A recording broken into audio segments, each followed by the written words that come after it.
వైఎస్ఆర్ కాంగ్రెస్ పార్టీలో పలు కీలక నియామకాలు చేపట్టారు. పార్టీలో కొత్త సమన్వయకర్తలు సభ్యుల్ని నియమిస్తూ నిర్ణయాలు తీసుకుంది. తాడేపల్లిగూడెం అసెంబ్లీ నియోజకవర్గం సమన్వయకర్తగా వడ్డీ రఘురాం నియమితులయ్యారు. పార్టీ పీఏసీ సభ్యుడిగా కొట్టు సత్యనారాయణ బాధ్యతలు స్వీకరించారు. ఇచ్చాపురం అసెంబ్లీ నియోజకవర్గం సమన్వయకర్తగా సాది శ్యాంప్రసాద్ రెడ్డి నియమితులయ్యారు. సిఈసి సభ్యుడిగా పిరియా సాయిరాజ్ ఎంపికయ్యారు.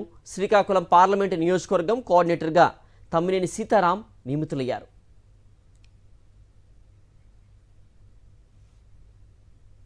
వైఎస్ఆర్ కాంగ్రెస్ పార్టీలో పలు కీలక నియామకాలు చేపట్టారు. పార్టీలో కొత్త సమన్వయకర్తలు సభ్యుల్ని నియమిస్తూ నిర్ణయాలు తీసుకుంది. తాడేపల్లిగూడెం అసెంబ్లీ నియోజకవర్గం సమన్వయకర్తగా వడ్డీ రఘురాం నియమితులయ్యారు.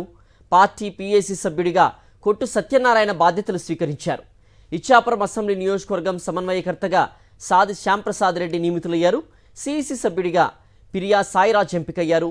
శ్రీకాకుళం పార్లమెంటు నియోజకవర్గం కోఆర్డినేటర్గా తమ్మినేని సీతారాం నియమితులయ్యారు.